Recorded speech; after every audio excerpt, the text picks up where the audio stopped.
Jonathan Schell was a writer and editor at The New Yorker between 1967 and 1988. He's a recipient of the MacArthur Foundation grant for writing on peace and security. He now teaches at Wesleyan University and the New School, and is the Harold Willens Peace Fellow at the Nation Institute. He's the author of several books, including The Fate of the Earth, The Gift of Time, The Case for Abolishing Nuclear Weapons Now, and A Hole in the World, which he wrote following 9/11. Welcome again, Jonathan Schell. Good to be with you. I actually teaching at Yale now, not Wesleyan New School. Okay, still in Connecticut, but... Yeah, just a little south. A little south, a little further down the alphabet. In the 1980s, you wrote a series of articles in The New Yorker that were subsequently published as The Fate of the Earth and nominated for the Pulitzer Prize, National Book Award, the National Critics Award. And it's felt that your writing helped raise awareness of the dangers of the nuclear arms race and played a role in the freeze movement. Can you reflect a bit before we get into the current situation on your experience in those days? Well, as it happened, I'd been working on that book for about 5 years before it was published, a series of articles in The New Yorker and then a book. When I began it, really, there wasn't very much interest in the nuclear question. It was quite of a doldrum at that time. But starting at about 1979, interest began to revive, and by the early 1980s, it had developed into what was really the most powerful anti-nuclear movement in U.S. history, which was the freeze movement, which passed a whole bunch of state referenda, some legislation in Congress, and was very, very powerful and influential. These were the early Reagan years. But what's perhaps interesting concerning the present moment about that experience is that the pathway to concern about nuclear weapons was first concern about nuclear power. And the movement really began in that form, so it sort of stepped up from nuclear power to nuclear weapons. So that's something that conceivably could have some relevance now. Okay, so now let's move to the present, Jonathan Schell. And what I want to do is for people who've caught bits and pieces and snatches and so on, sort of, one, establish some of the facts on the ground and then some of the ramifications. So what happened at the Fukushima nuclear power station? Well, let me back up a little bit and remind you of what nuclear power is. Nuclear power is a machine for boiling water with a nuclear chain reaction. A nuclear chain reaction is the same thing that goes on in an atomic bomb. The difference is that by a variety of means in a reactor, in a power reactor, you control the chain reaction, but still it's that same stellar fire. It's that same incredible heat that you're dealing with. And so really what you need to do in a reactor is to establish all kinds of constraints. You have to put in cladding, you have to put in cooling, you have to have control rods, and then on top of that you have to have all the backup systems to make sure that the cooling keeps going if the electricity cuts out and so forth. So it's really a giant that is being strapped down by some very ordinary technology. So it's a little bit like Gulliver's Travels, where Gulliver gets tied down by tiny little people with thousands of strings. And so that's the sort of contradiction that lies at the very heart of nuclear power. So what happened? And let me before you tell us what happened, I really thank you for that. That was going to be like question 5 or 6. Aren't they just boiling water there? What I've never quite understood is if it's really heating water to create steam, why does it take a nuclear reactor?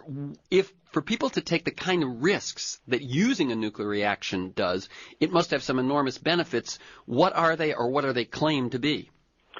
Well, the enormous benefit that's promised and is delivered when the thing works properly, although it turns out to be much more expensive than they say, is that the heat of that fire, which again, as I say, is the fire that burns in the center of stars and doesn't occur otherwise on Earth. It's a human-brought fire that's brought into terrestrial affairs by us.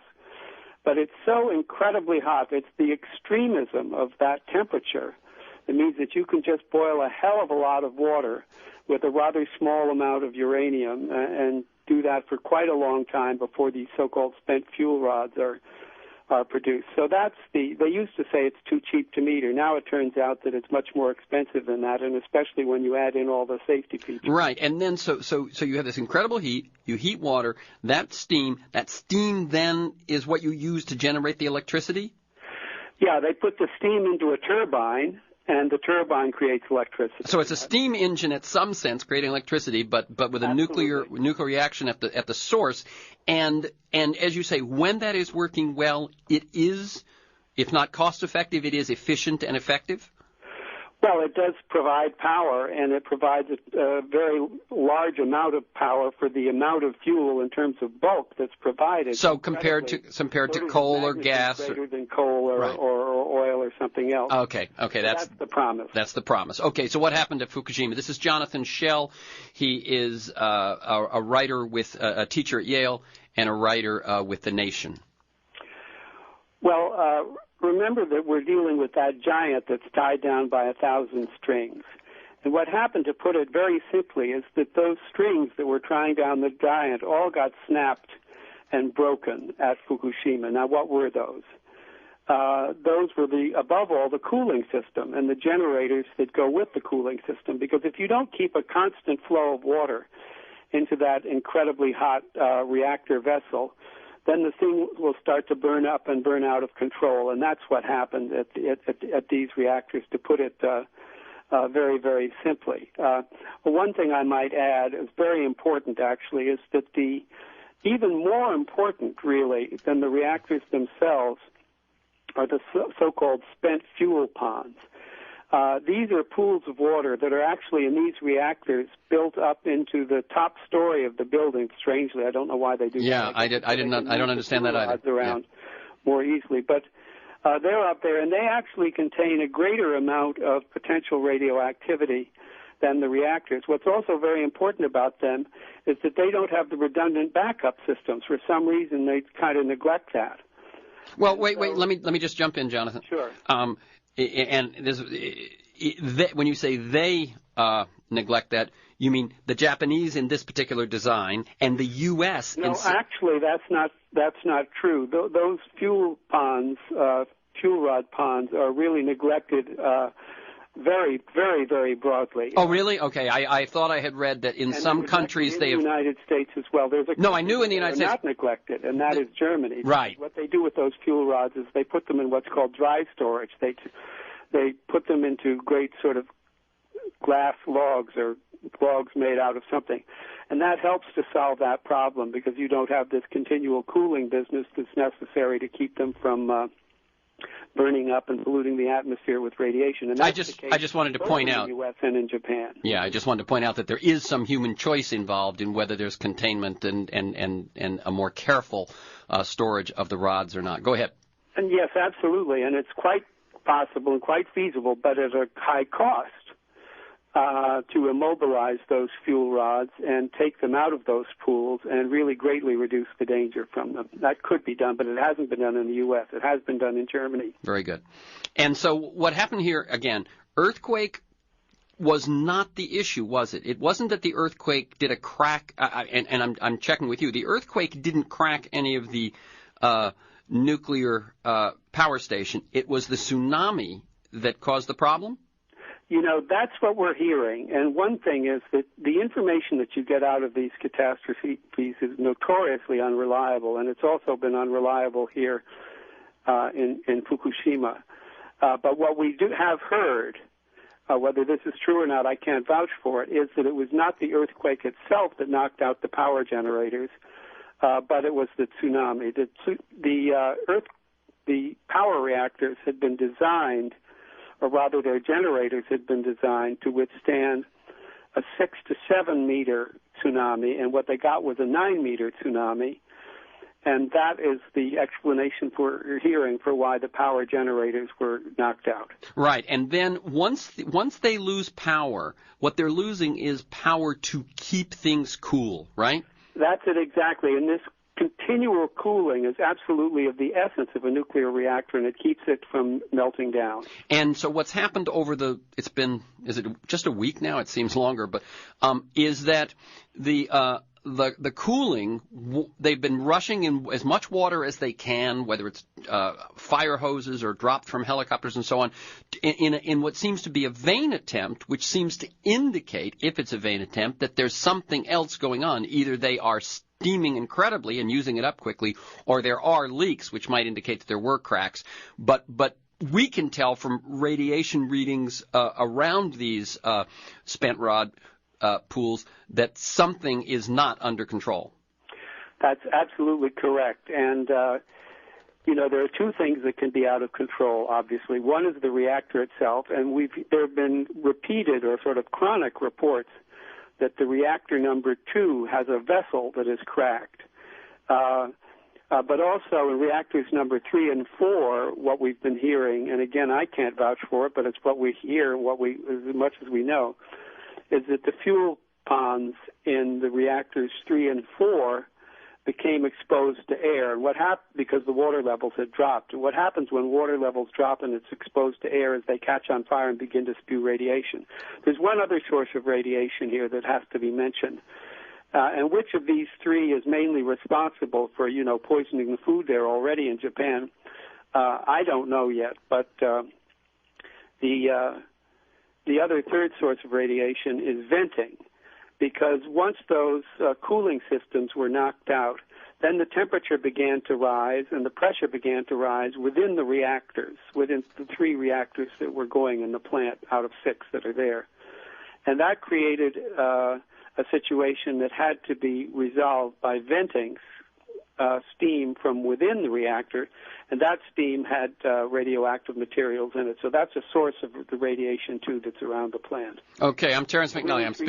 I'm speaking with Jonathan Schell. He's a MacArthur winner for his writing on peace and security. He's author of Fate of the Earth and teaches at Yale. And to learn more, you can go to thenation.com. Let me read from an article you recently wrote, I believe, called Hiroshima to Fukushima. And you basically state what we've stated so far, and then you say, now a second filthy wave is beginning to roll, this one composed of radioactive elements in the atmosphere. They include unknown amounts of cesium-137, iodine-131, which can only have originated in the melting cores or in nearby spent fuel rod pools. Both are dangerous to human health. The Japanese government has evacuated some 200,000 people in the vicinity of plants and issued potassium iodide pills which prevent the uptake of radioactive iodine. Anything more since then? Yes. The notable event is that they found radiation in Tokyo, as far away as Tokyo. Now, that's rather interesting and sort of unexplained, because they've been saying that the wind has been offshore, that this power plant is on the shore, the eastern shore of Japan, and everybody's been celebrating the fact that the wind has been blowing the radiation and the plumes of steam and so on out to sea. But here, Tokyo, which is to the southeast or southwest of the reactor, has traces. They say it's not significant in terms of health, but some argue that any radiation is significant. But anyway, it's there. And then also it's been found in milk and spinach. Right. There are fears of contamination of the food supply. Not right. Fears, there are reports. Right. Okay. Now let me read another quote of yours, which was in that article, because I want to move from kind of an assessment of what's happening there to, in the time we have remaining, talk a little bit about nuclear power and the U.S. In your article, you say the problem is not that another backup generator is needed or the safety rules aren't tight enough or the pit for the nuclear waste is in the wrong geologic location. It is that a stumbling, imperfect, probably imperfectible creature like ourselves is unfit to wield the stellar fire released by the split or fused atom. When nature strikes, why should humankind compound the trouble? The Earth is provided with enough primordial forces of destruction without our help in introducing more. We should leave those to Mother Nature. I couldn't agree more, and I think that is the perspective that when you're not just sort of panicking about what's going to happen in the next moment, I think that's the perspective we need to take. So there are 104 commercial reactors in the U.S. They produce 20% of our power. What do you think will be the effects of this nuclear accident, if it can be called a nuclear accident? It was it was a natural disaster. The accident is the reaction a natural disaster compounded by a man-made one. Exactly, and thus the word accident can slip in there. But what do you think will be the effects on the nuclear power industry globally and in the U.S.? And what should they be? I think that in the U.S. it's likely to have a very great effect. Three things. First of all, after the nuclear reactor accident at 3 Mile Island, nuclear power ground to a halt in the United States until this day. So you can see that over a period of decades, a single reactor accident that wasn't as bad as this one had the power to shut the whole thing down, at least in terms of its forward progress. So that's a piece of history that's very relevant here. Number two, it was turning out already that the nuclear power plants were so expensive to build, especially when you put in the new safety features, that private investors were not stepping up for that. And in this tight budgetary time, it was really falling to the government to add in all kinds of tax advantages and subsidies of different kinds. So already the thing was kind of still in the water, so to speak. And so I have a feeling that this is going to have a severely depressive effect. Okay, I mean, three things, but I can't remember what my third. One of my senses about this is that we've seen the too big to fail financial institutions and the too big to fail banks, and so the people have to step in and provide them a backup. This is like the too big to insure possible calamity, in which the only way that they can be built is if we step in to insure them. And so now that's kind of where the leverage is, isn't it? It's true, but there's something that's missing, and that is that in the financial situation, you had the threat of a depression if the taxpayer didn't step up and help out the banks. Then you had the danger that the whole thing was going to do a financial meltdown completely. And so there was a sort of gun pointed at the public's head. Now, we don't have that, certainly not in the same way with regard to nuclear power. It's quite possible to walk away from it. Of course, the big argument now is that we need nuclear power. The big new argument that really is fueling the so-called nuclear renaissance that was slated until this accident came along was the danger of global warming, which is truly a colossal one, and one that I could hardly take more seriously. And to be honest with you, in light of that, I was kind of willing to say, okay, well, let's look again at the nuclear. Well, I'm looking no more, because I think it would be, even in those terms, it looks like a disaster to me. Because what if, we're going to take a certain path to try to halt global warming if we ever do anything about it. And resources are obviously limited and scarce. And let's suppose we were to put our tens of billions of dollars that we do have, or whatever the sums are, into nuclear. And then we build, let's say, a couple hundred more of those plants in the United States, or whatever the number would be. That would be lots more than tens of billions. That would be hundreds of billions of dollars. And then one of them blows, like at Fukushima, and we have to back off from the whole thing. We would have wasted that money. So I think it's a reckless gamble, and all the more reckless because of global warming. So for me, I'm no longer looking at it even. My mind isn't open anymore. Right. In other words, I have had on this show Stuart Brand over the last year, the founder of the Whole Earth Catalog and so on, who has written a book in which he comes around to saying, given the choice between coal and nuclear in the fight against global climate change, I'll go with nuclear. I think the last thing you were saying echoed the words of Amory Lovins, right? In other words, if we're going to invest billions and billions of dollars to forestall global climate change, let's invest it in something which that investment, if it's invested in renewable, if it's invested in making the technology better, bringing down the cost by volume and scale, then at the end of spending that time, we're actually further along a path we want to be on, and we haven't just, And Lovins makes a wonderful point when he expounds these views you've just summarized, which is that the cost of solar and wind, and also, but above all, of conservation, dollar for dollar, is less than the cost of nuclear, which, as I say, in fact, I just read an article by him. He said that really what is going to be killing nuclear power is the financial situation that I was just describing, and that people are going to attribute it now to Fukushima, but actually it will have been the financial situation. So that's an interesting perspective. Yeah, and I would say in terms of both our politicians and our public and our media, well, I guess that's three, even though a reality like the financial issue is there, the spin was that we needed nuclear, and everyone was sort of going along. Fukushima says, look at that again, and now the facts haven't changed about the financial, but the spin will. Yeah, well, already you mean the industry spin, or do you? Well, I mean the amount of the public, the politicians, and the media that swallow and echo the spin. I think that's what I'm saying is that all the financial problem wasn't making the news because the story we were telling ourselves was we need it. Fukushima says now go back and let's see if that's still the story we want to tell. Now I think the financial story will get the attention it deserves. Absolutely, and this is a story changer, and suddenly it's elevating also the financial issue, as you say. Yeah.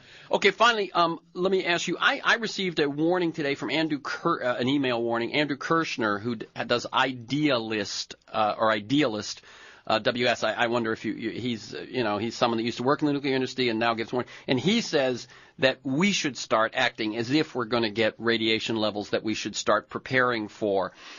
Your thoughts on that? I can't form an independent judgment, and because I'm not a nuclear scientist or a radiologist of any kind. So I'm left with the statements that people make, that come out of the government and so on. And from the scientists that I've heard, including independent ones, by the way, I